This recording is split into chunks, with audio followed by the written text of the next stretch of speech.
جن کی وجہ سے شہر میں پریشانی اور وحشت پھیلی ہوئی ہے۔ چند روز ہوئے کہ ایک نسوانی اسکول کی کئی لڑکیوں پر حملہ کر کے بندروں نے ان کو زخمی کر دیا، کئی بچوں کو بری طرح مجروح کر چکے ہیں۔ 2 دن ہوئے ایک بچہ جو پلنگ پر سو رہا تھا، بندر اٹھا کے لے گئے اور اس کو بری طرح مجروح کیا کہ بچہ کی آنکھیں نکل آئیں، یہاں تک کہ وہ مر گیا۔ مقامی حکام نے شکاریوں کو ہدایت کی ہے کہ وہ بندر کو گولی مار دیں۔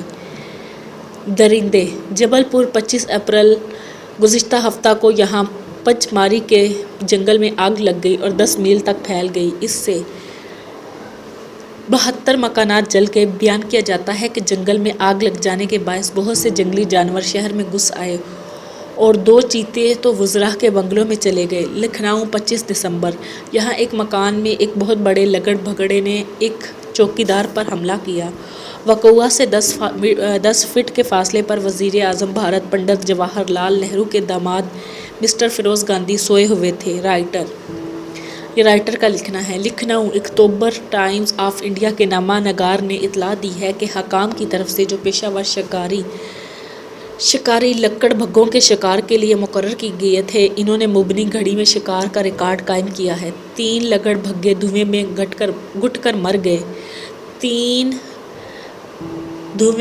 کر مر گئے، چوتھا لگڑ اپنے غار میں ہی جل بھن کر خاک ہو گیا۔ ایک بھیڑیا کل رات گولی کا نشانہ بنا۔ پیشہ ور شکاریوں نے 7 دن کی دوڑ دھوپ کے بعد ان کے غار کا پتہ چلایا۔ انہوں نے غار کے چاروں طرف آگ روشن کر دی اور اس کا یہ نتیجہ ہوا کہ ایک لگڑ آگ کو پھلانگ جانے کی کوشش کی۔ اس نے ایک چھلانگ لگائی لیکن شعلوں نے اسے لپک لیا اور وہ جل بھن کے خاک ہو گیا۔ الہ آباد 12 اکتوبر یہاں سے 24 میل کے فاصلے پر لکڑ بھگوں نے خوف زدہ کر رکھا ہے۔ گزشتہ 4 دن میں لگڑ بھگوں نے ایک 5 سالہ لڑکی کو ہلاک کر دیا اور ایک نوجوان کو زخمی اور ایک بھیڑ کو ہلاک کر دیا۔ اس کے علاوہ لگڑ بھگوں نے ایک بیل گاڑی پر حملہ کر کے ایک بیل کو بھی زخمی کر دیا۔ مارنے کے لیے 21 فوجیوں کی تعینات کیا گیا، وہ ان لگڑ بھگوں کو ختم کر دے۔ لکھنؤ 27 دسمبر یوپی کے مختلف علاقوں سے جو اطلاعات یہاں پہنچی ہیں، ان سے شرح ہوتا ہے کہ ان علاقوں میں خونخوار بھیڑیوں نے کافی تباہی مچا رکھی ہے۔ اس وقت 530 بچے اور جوان درندوں کے ہاتھوں ختم ہو چکے ہیں۔ لگڑ بھگوں اور بھیڑیوں کے خلاف جنگ میں فوج بھی شریک ہو گئی ہے۔ عام عدم تشدد کا مظاہرہ۔ احمد آباد 25 نومبر سرسبز لہلہاتی ہوئی فصلوں کو تباہ کرنے والے ٹڈی دل کو ہلاک کرنے کے متعلق حکومت کی تحریک میں روڑے اٹکانے والے اور ٹڈیوں کو ہلاکت سے بچانے والے 30 اشخاص جو کہ گجرات کے ہمسایہ ضلع کے رہنے والے ہیں، اس وقت جبل میں قید ہیں۔ ٹڈیوں پر رحم کرنے کا اندھا مذہبی اعتقاد یہاں لوگوں میں اس قدر شدید ہے کہ حکومت کو ٹڈی مار تحریک چلانے میں بڑی دشواریوں کا سامنا کرنا پڑ رہا ہے۔ ٹڈی مار سرکاری دستہ جو کہ گول میں جراثیم کش سرکاری گودام میں کام کر دیا تھا، یہ 30 اشخاص نے اس پر حملہ کر دیا۔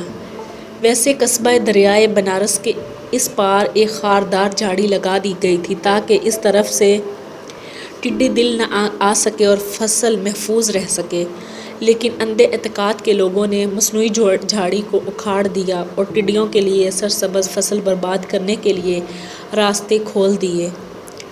سرکاری افسروں کو یہ شکایت ہے کہ ٹڈیوں کو ہلاک کرنے کی اسکیم میں انہیں عوام کا تعاون حاصل نہیں ہو رہا۔ اور عوام کا تعاون حاصل کیسے ہوگا؟ کیونکہ 21 فوجیوں کی تعینات پر ان لگڑ بگوں کو ختم کیا جا سکتا ہے۔ شکایت ہے کہ ٹڈیوں کو ہلاک کرنے کی اسکیم میں انہیں عوام کا تعاون بالکل بھی نہیں مل رہا۔ ٹڈیوں پر رحم کرنا اور انہیں مارنے سے روکنے کے کام لوگ ثواب سمجھتے ہیں، اور یہی وہ کہانی تھی جس میں عدم تشدد کا مظاہرہ کیا گیا اور جنگلی گائے کے بارے میں سنا، بندر کے بارے میں دیکھا کہ ان کا آخری وقت کیا حل ہوا، درندوں کے بارے میں سنا، چوہوں کے بارے میں سنا، اور ان کا سب سے بڑا جو مسئلہ تھا وہ زبان کا مسئلہ تھا، حرف آخر کے بارے میں بات کی گئی۔ اس سب کے بعد آپ لوگوں نے سنا اور اس ناول کو سمجھا، اور جس کا نام تھا 100 سال بعد، اور جس کے مصنف کا نام تھا نسیم حجازی، امید کرتی ہوں آپ لوگوں کو یہ ناول بہت زیادہ پسند آیا ہوگا، کیونکہ اس میں ایک عجیب قسم کی کہانی تھی جو سب کے دل کو اچھی لگ سکتی تھی، کیونکہ اس کہانی کا مقصد ہی یہ تھا کہ آپ لوگوں کو آج بھی معلوم ہوگا کہ ہندو گائے کا گوشت نہیں کھاتے، انہوں نے گائے کے گوشت پر پابندی لگائی ہوئی ہے، وہ گائے کو دیوتا مانتے ہیں اور ان کی پوجا کرتے ہیں۔ اسی طرح اس کہانی کا اختتام بھی یہیں پر ہوا اور آپ لوگوں نے کہانی سنی اور اس کو سمجھا۔ اگر آپ لوگوں کو یہ کہانی پسند آئی تو لائک، کمنٹ، شیئر اور سبسکرائب کرنا مت بھولیے گا۔ انشاءاللہ پھر سے ایک نئے ناول کے ساتھ آپ کے ساتھ حاضر ہوں گی، تب تک کے لیے اللہ حافظ، اپنا ڈھیر سارا خیال رکھیے گا۔